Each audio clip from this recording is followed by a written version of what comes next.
Hi అండి, welcome to Shri నిత్య channel. ఈరోజు రాగి పిండితో పూరీలు ఎలా తయారు చేసుకోవాలో చూపిస్తున్నాను.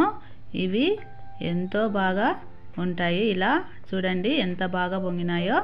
మనం మిగతా పూరీ పిండితో చేసినప్పుడు ఎలా పొంగుతాయో ఇవి కూడా అలానే పొంగుతాయి. తినేటప్పుడు మనకు ఎంతో టేస్ట్గా కూడా ఉంటాయి. ఈ పూరీల్లోకి బొంబాయి చట్నీ కూడా ఎలా తయారు చేసుకోవాలో చూపిస్తున్నాను. ఈ రాగి పిండితో పూరీలు, ఈ బొంబాయి చట్నీ రెండిటి కాంబినేషన్ ఎంతో సూపర్గా ఉంటుంది. మనకు తినేటప్పుడు కూడా అంతే టేస్టీగా ఉంటాయి ఈ పూరీలు. వాటి కోసం ముందుగా ఇలా ఒక బౌల్ తీసుకోవాలి.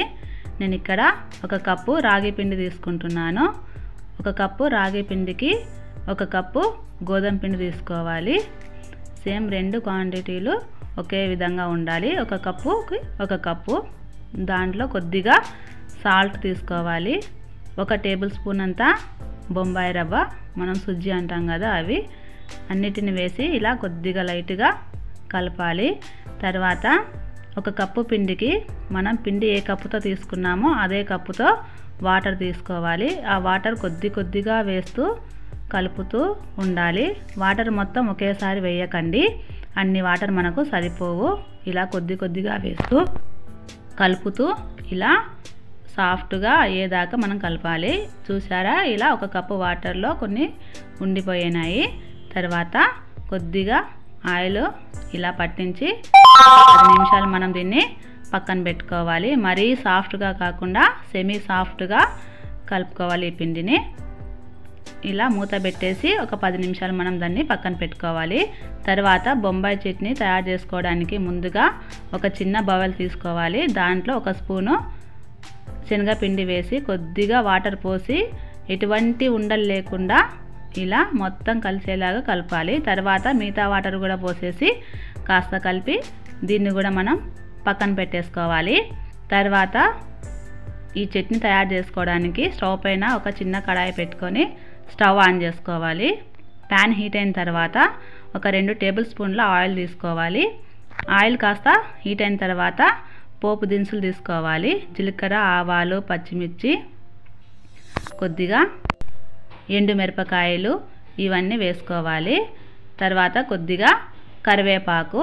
మనకు పచ్చిమిర్చి, ఎండుమిర్చితోనే కారం సరిపెట్టుకోవాలి. మనం ఎటువంటి ఎండు కారం పొడి వేయం కాబట్టి వాటితోనే సరిపోతుంది. కొద్దిగా అల్లం వెల్లుల్లి పేస్టు.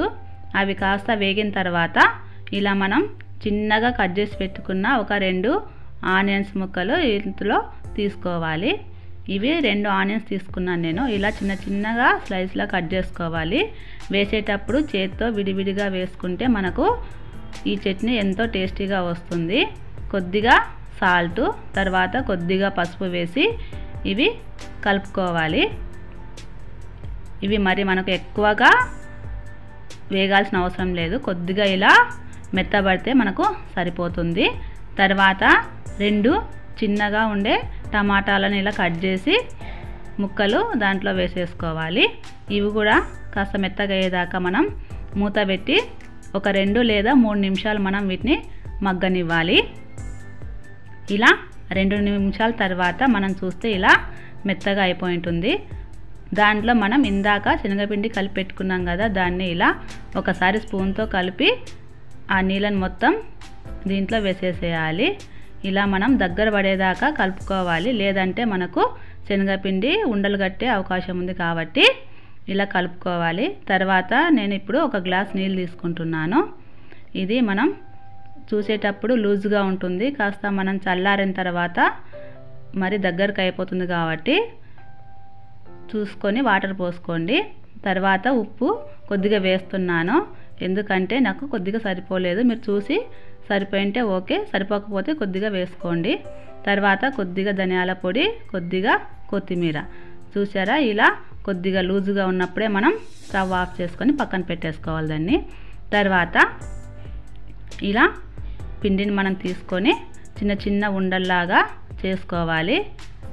పూరీలకు సరిపోయే సైజులో మనం ఈ ఉండలు తయారు చేసుకోవాలి. తర్వాత కొద్దిగా ఆయిల్ పట్టించేసి చిన్న పూరీలాగా మరీ పల్చగా కాకుండా మరీ మందం కాకుండా ఇలా మీడియం సైజులో మనం ఈ చపాతీలను మాదిరిగా తయారు చేసుకోవాలి. మీరు పిండితోనైనా ఒత్తుకోవచ్చు. నేను ఇప్పుడు ఆయిల్తో ఒత్తి చూపిస్తున్నాను. ఇలా మనకు ఎన్ని పూరీలు కావాలో అన్ని పూరీలను మనం తయారు చేసి పెట్టుకోవాలి. తర్వాత స్టవ్ పైన ఒక పెద్ద కడాయి పెట్టుకొని డీప్ ఫ్రైకి సరిపడా ఆయిల్ తీసుకొని ఆయిల్ హీట్ అయిన తర్వాత మనం ఈ చేసి పెట్టుకున్న ఈ పూరీలను ఇలా వేసుకోవాలి. చూసారా ఎలా పొంగుతున్నాయో? ఇలా పొంగిన వాటిని మనం ఒక ప్లేట్లో తీసి పెట్టుకోవాలి.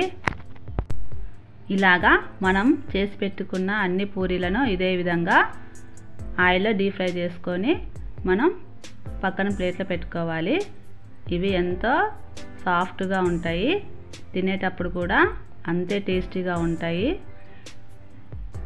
ఇలా పూరి దీంట్లోకి బొంబాయి చట్నీ కాంబినేషన్ ఎంతో బాగుంటుంది.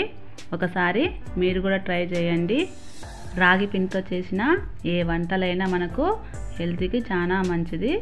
అలాగనే ఈ పూరీలు కూడా మనకు తింటే టేస్ట్కి టేస్ట్ వస్తుంది, హెల్త్కి హెల్త్ మంచిగా ఉంటుంది. కాబట్టి ఒకసారి మీరు కూడా ట్రై చేయండి.